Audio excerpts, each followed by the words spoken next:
खुलुमबाय। बड'लेण्ड रादाब नायगिरि बयनिसिमबो फुंबिलिनि गोजोन हामलायथि बावहरबाय।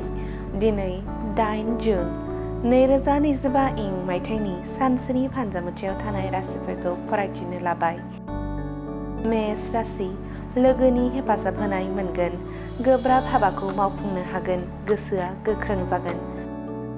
वृष राशि, गोसोनि गोजोननाया गोमागोन।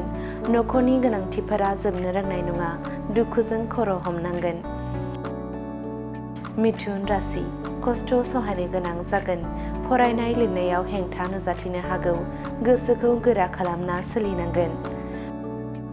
कर्कट राशि, सानसेमानि गोसोआ उरां फारां जागोन। मावनो लानाय हाबाखौ गोरलैयैनो मावफुंनो हानाय नङा, बायदि सानस्रिया गोसोखौ गोजोन गैयै खालामगोन।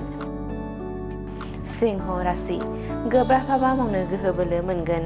गोसोनि लुबैनायखौ मोनफुंनो हागोन, गोजोन संसार दानो हागोन। कन्या राशि, थांखि लानाय हाबायाव हेंथा नुजाथिगोन। साननाय हनाया फैमाल थांगोन, गोसोखौ गोरा खालामनांगोन। तुला राशि, जेंना जेंसिजों जुजिनो गोनां जागोन।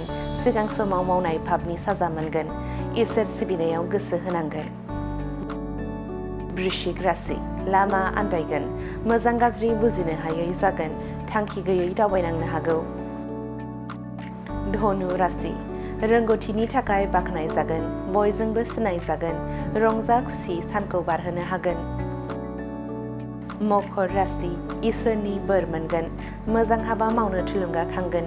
गोबां रां आरजिनो हागोन, गोनांथिखौ मोनफुंजोबगोन।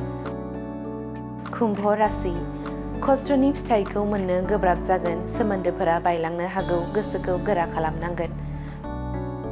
मीन राशि, जिउनि हान्थिनाय लामायाव हेंथा मोनगोन। गोसोआ लोरबां जालांगोन।